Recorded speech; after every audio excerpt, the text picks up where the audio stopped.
मित्रांनो, मी परत एकदा डिसेंट आर्ट गॅलरीमध्ये आलेलो आहे आणि हे माझ्या बाजूला तुम्हाला एक कार्टून दिसते.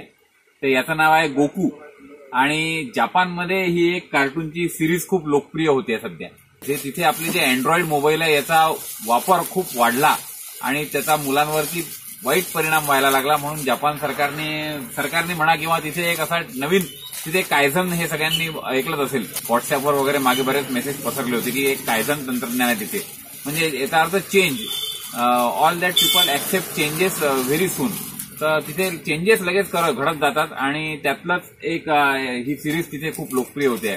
याच्यावर तिथे चित्रपट आहे आणि टीव्हीवरती पण शोज आहेत आणि तर तिथे हे खूप लोकप्रिय झालं आहे आणि मोबाईलच्या ऐवजी लोक हे कार्टून तिथे बघत आहेत आणि तिथे साधेच मोबाईल वापरले जात आहेत असं कळते आहे.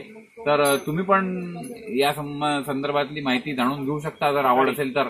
आणि आपल्या विद्यार्थी आपले मुलं जर मोबाईल जास्त वापरत असतील तर त्यांच्यापासून त्यांना परावृत्त करायचं असेल तर या प्रकारच्या काहीतरी कल्पना आपल्या भारतामध्ये सुद्धा राबवल्या गेल्या पाहिजेत. आता पुन्हा त्याच्यामध्ये असं वाटेल की मुलं मग टीव्ही जास्त पाहतील, सिनेमा जास्त पाहतील, पण तरी काही ना काही उपाययोजना जर केल्या तर मुलांच्या डोळ्यावर जे परिणाम होतात आहे आणि मोबाईलचा ते अतिरिक्त वापर करत आहेत तर यासारख्या गोष्टींपासून मुलं मोबाईल सारख्या गोष्टीपासून दूर जातील आणि काहीतरी चांगला बदल आपल्या जपानप्रमाणे आपल्या भारतामध्ये सुद्धा घडेल. तर आपण सुद्धा असा काही प्रयत्न करायला हरकत नाही. थँक्यू.